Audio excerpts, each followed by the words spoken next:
strange and exotic random book review. And this made my super wonderful book haul. And if you have an aversion to, like, you know, pictures of dead people, look away. Mummy! You can push harder than that. No, push, push. You're pulling, push. Okay, book review on Mummies. And this I got for $1 at the, no, it was 50 cents at a local bookstore. And this is actually very well done for a kid's book. Again, you know, it covers not just, you know, the Egyptian mummies, you know, all the things you think of when you think of mummy. It covers, it goes, what is a mummy? The most famous mummies. It starts with Egypt, and then it goes through the different countries and cultures throughout the world. And there's actually a lot of stuff I didn't even know about. I didn't know the Inuits, and there's an island off of that did mummies, or at least had mummies. Whether they purposely made the mummies or not, it's still not quite sure. This came out in '93, and they even have a metric conversion chart in the front. First you want in, then you want out. Hi, how are you?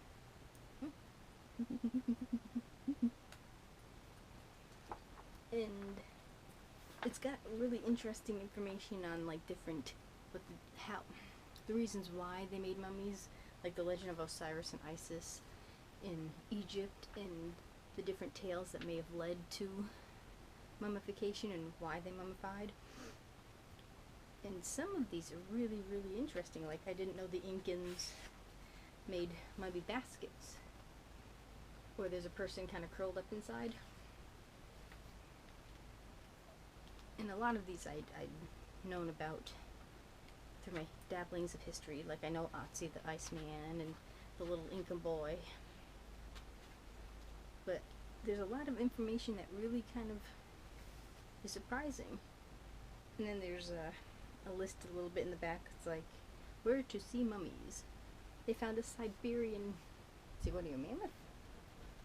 Yep, a mammoth.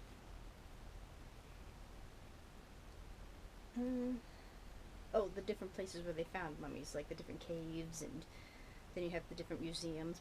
Most big museums must have at least a mummy. Museum of Natural History, Smithsonian.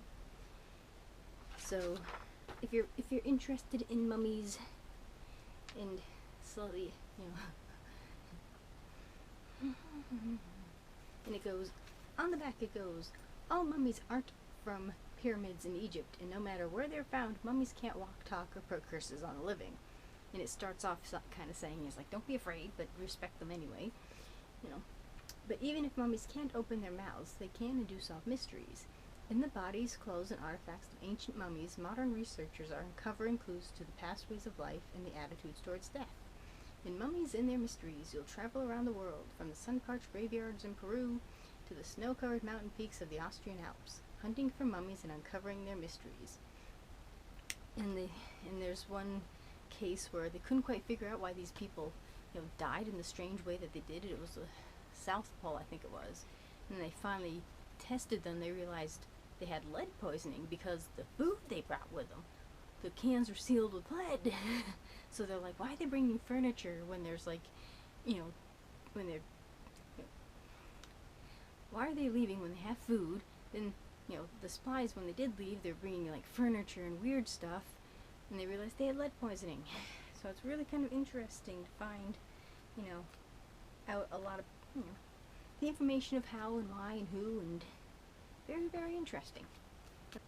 And there was a case in here where it was similar to, you know, it still had to deal with lead, where they were like, well, the mummies had a lot of lead in them, you know, where there's still, you know, high concentrations of lead even now. So they tested, like, the people in the area, and they found out that there was a high level of lead poisoning because of, I guess, the stream that the people got their water from went through a place that had a lot of lead. So the mummies kind of helped the living, you know. So they found a new source of water, and, you know, all was right in the world. So mummies are very important. So thank you for watching. Do comment, rate, share, and subscribe. There's always room for one more at the strange and exotic. Happy reading. Bye.